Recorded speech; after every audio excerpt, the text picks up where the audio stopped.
Good afternoon, ladies and gentlemen, members of the press. I'm here to offer a brief rendition of the developments in this region, especially the last couple of weeks. We've seen a spike in conflict since the open declaration of war by Abiy Ahmed and his partner in crime, Isaias Afwerki, against the people of Tigray. I think it would be entirely appropriate for us to give you an overview of the developments that have transpired since, like I say, the declaration of open war against the people of Tigray. Tigray has been fighting war that has been launched against it by Abiy Ahmed and his partner in crime in practically all fronts. There has been fighting in the western part of Tigray, there has been fighting in the northwestern part of Tigray, and fighting in the northern part of Tigray, eastern part of Tigray, and southern part of Tigray. And we still continue to fight both Eritrea's forces and Abiy Ahmed's forces.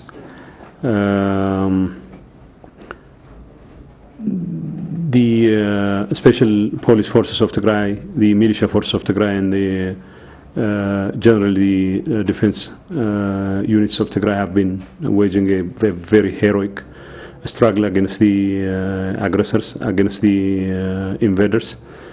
And we have been witnessing an increasing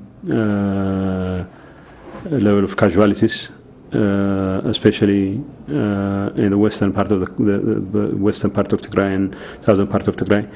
And as we speak, there still is conflict in northwestern part of the country and northern part of the country, and more particularly in the Raya part of the front. And our forces have been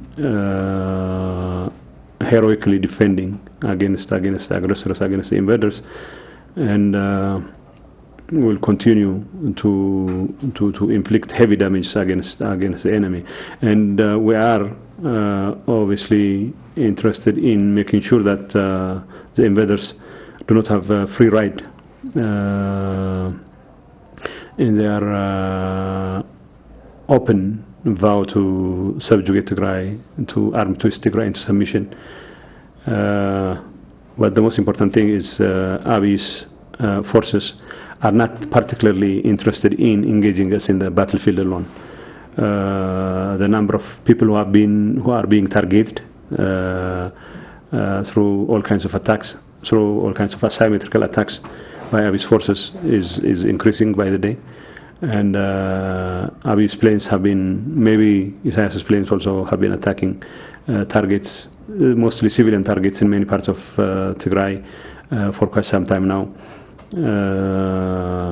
And as per to kill children and innocent women, I think he still continues to send his planes and to bombard densely populated towns in Tigray as part of his effort to arm twist Tigray into submission. Today there have been engagements in the Zalambasa front, in the Raya front, and another engagement in around Oromarai, and obviously Abiy's forces are more interested in bombarding citizens out of security, bombarding towns indiscriminately, and we continue to take actions to neutralize whatever efforts they are undertaking. As we have been saying it several times over, we'll continue to take appropriate measures against installations in parts of Ethiopia or other parts of the region, which are being used to stage attacks against Tigray, and we will continue to take appropriate measures or targeted strikes against areas which we believe are being used as staging ground for attacks against Tigray. Enemy has been suffering heavy casualties. We're not particularly interested in morbid excitement. We're not particularly interested in giving you an inventory of the number of people killed, but it's very, very unfortunate that innocent youth, particularly from Amhara and other parts of the country, are being used as cannon fodders by Abiy Ahmed in his quest to subjugate parts of the country, including Tigray. The number of Abiy's forces who have been killed in Raya, including the number who got killed today, and the number of forces who've been decimated in the west and south, northwestern part of the northwestern part of Tigray, including today, is nothing short of astounding, and it's very unfortunate. We're dealing with the days and loss of life of youth who could otherwise have contributed a lot to the betterment of the lives of their people. But Abiy obviously is not interested in ensuring the betterment of his people, the lives of his people, much like his mentor and his partner in crime, Abiy Ahmed. He's more interested in whether cannons can do the trick when it comes to arm twisting people into submission. But Tigray's forces will continue to take appropriate measures, and will continue to take measures to defend ourselves. And whatever strategic or tactical maneuvers we make will ultimately culminate in an absolute victory of the people of Tigray against the invaders. That's what I can tell you today. Well, specific. If you're interested in specifics, we can have other arrangements. We'll make sure we'll have more regular briefings. But this, I think, will do as far as briefing goes. Any questions? I can take one question. Humanitarian crisis, and what's being done to mitigate this? And secondly, is there any peaceful way out of this crisis? I know there have been some internal and external calls for peace. Well, as far as the humanitarian crisis goes, it's really tragic. Like I said earlier, Abiy's forces are very much interested in wanton killing of civilians, wanton bombardment of towns. In fact, Isaias's forces have a contingent of trucks that are meant to export, to transport goods and items that they steal from the towns they temporarily occupy. It's rather strange. Abiy's forces are working in cahoots with Isaias's forces in the destruction of private property in many parts of Tigray. And the number of civilians who are being displaced is mind-boggling. We know of a very recent report in part of Western Tigray where more than 50,000 people are being sequestered. They are not being taken care of by anyone. I know ICRC is, I think, closely watching the situation on the ground, but they are being sequestered there, and they have no crime other than not being particularly excited about Abiy's invasion, that part of the country. As far as Tigray is concerned, we have set up a committee that is meant to take care of the interest of displaced people, and people who are displaced from their areas and who are now in parts of Tigray where there is no conflict, or where there is little in the way of conflict. Will not be sure if that's going to be the case any longer, but at least we are doing everything in our capacity with the support of our people to take care of the interest of people who are being displaced. But the international community needs to do more.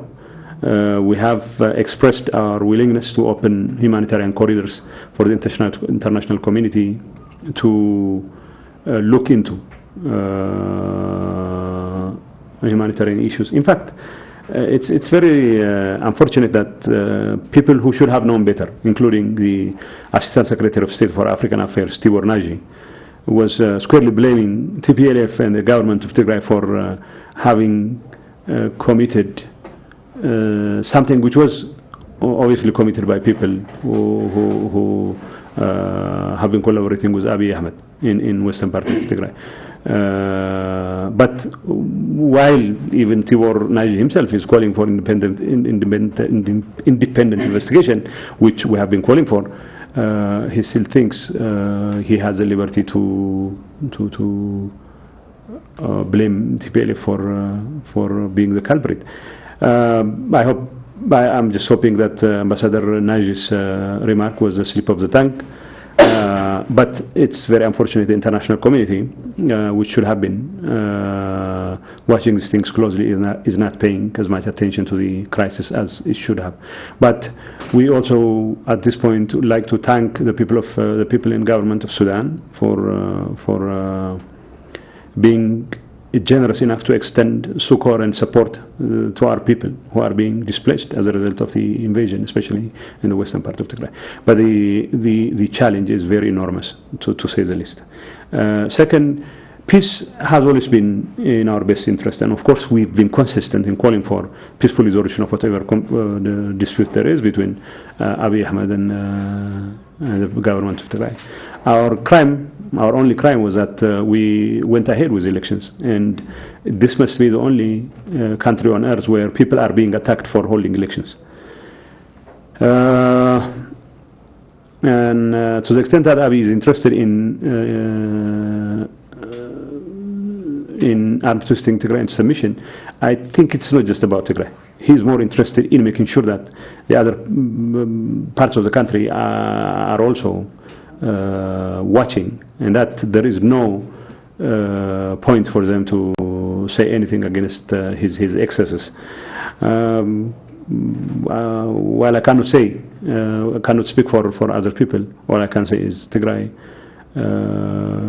won't countenance that kind of strident approach by Abiy or by Isaias Afwerki. Yes, there are challenges. Yes, there is a crisis unfolding. We still have to get to the bottom of things. But when all is said and done, we'll come out victorious. Any confirmation about the missile attacks? Yeah, but it's been an open secret that any time there is an attack on Tigray soil or Tigray interests, will continue to target whichever airport has been used to stage the attack against Tigray. For example, last time we attacked the airport of Asmara, it was not an attack against the people of Eritrea, who we have every reason to believe are clearly supporting the cause of Tigrayans. It has nothing against even Eritrean institutions which would otherwise have issues with us.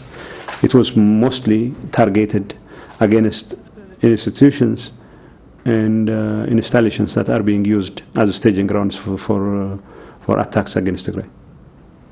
Yes, we have.